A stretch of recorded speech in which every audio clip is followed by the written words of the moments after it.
2025 বৰ্ষলৈ উভতি চাওঁ বলক উভতি চালে দেখা পাওঁ কেৱল আমি হেৰুৱালো সাহিত্যৰ পৰা সাংস্কৃতিক ক্ষেত্ৰত 2025ত হ'ল বৃহৎ ক্ষতি হেৰুৱালো প্ৰাণৰ জুবিনক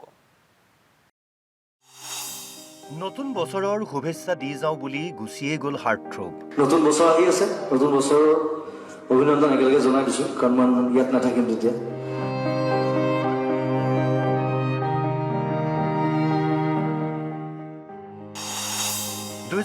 চনত অসমৰ সংস্কৃতিৰ পৰা সাহিত্য জগতলৈ বৃহৎ ক্ষতি 2025 বৰ্ষৰ বুকুতে হাৰ্টথ্ৰবৰ সহিতে হেৰাল কেইবাগৰাকীও শিল্পী সাহিত্যিক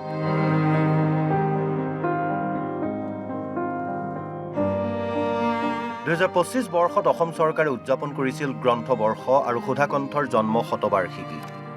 কিন্তু অসমবাসীয়ে সেই আনন্দ ল'বলৈ আৰম্ভ কৰোঁতেই অসমীৰ বুকুত নিয়তিয়ে অনিচ্ছাকৃত বাগৰ সলালে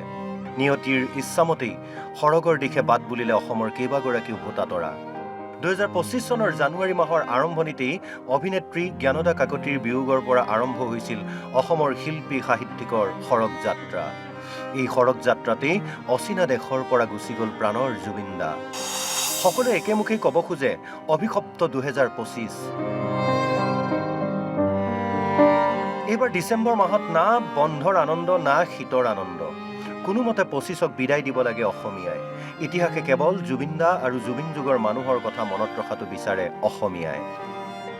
2025 চনৰ 9 জানুৱাৰীত অভিনেত্ৰী তথা গায়িকা জ্ঞানদা কাকতিৰ দেহাৱসান 13 জানুৱাৰীত হেৰাল গণশিল্পী ৰাজীৱ শদিয়া 14 মাৰ্চত হেৰুৱালো শিক্ষাবিদ গীতিকাৰ কবি ডক্টৰ লক্ষ্যহীৰা দাসক 23 এপ্ৰিলত অকালতেই মৃত্যু হ'ল জনপ্ৰিয় অভিনেতা ফাইলাও বসুমতাৰীৰ 16 মেত দুৰাৰোগ্য ৰোগত আক্ৰান্ত হৈ মৃত্যু হ'ল কণ্ঠশিল্পী গায়ত্ৰী হাজৰিকাৰ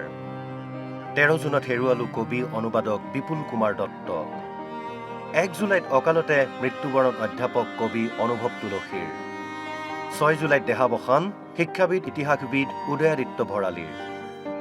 23 জুলাইত হাৰ্ট এটেকত মৃত্যু সাহিত্যাচাৰ্য ডক্টৰ বসন্ত কুমাৰ ভট্টাচাৰ্যৰ 11 আগষ্টত দেহাৱসান যশস্বী নাট্যকাৰ গীতিকাৰ হেমন্ত দত্তৰ 2025 চনৰ ছেপ্টেম্বৰ মাহত অসমীয়াৰ বুকুত লাগিছিল জুই শেষ হৈ গ'ল জাতিৰ সত্তা অজান দেশৰ পৰা ভাহি অহা খবৰে অশান্ত কৰি পেলালে অসম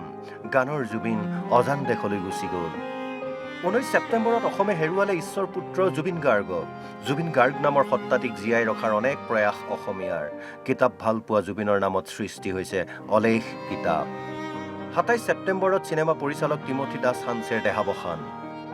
23 অক্টোবৰত দেহাৱসান সংগীতজ্ঞ কণ্ঠশিল্পী সুৰকাৰ সৈয়দ ছাদুল্লাৰ 3 নৱেম্বৰত সকলোকে কন্দুৱাই গুচি গ'ল বাঁহীবাদক দীপক শৰ্মা 7 নৱেম্বৰত মৃত্যু নাগাৰা নামৰ সম্ৰাট ৰামচৰণ ভৰালীৰ 14 ডিচেম্বৰত হেৰুৱালো প্ৰবীণ সাহিত্যিক লেখক সাংবাদিক বাতৰি কাকতৰ স্বত্বাধিকাৰী প্ৰফুল্ল গোবিন্দ বৰুৱাক 2025 বৰ্ষটোত অসমৰ সাংস্কৃতিক আৰু সাহিত্য জগতৰ বহু কেইগৰাকী কিংবদন্তি আৰু প্ৰিয় তাৰকাক হেৰুৱালে অসমে লাখ লাখ অনুৰাগীক মোহাচন্ন কৰি ৰখা প্ৰাণৰ জুবিন দাও হেৰাল 2025ৰ মৃত্যুৰ এই ঢৌত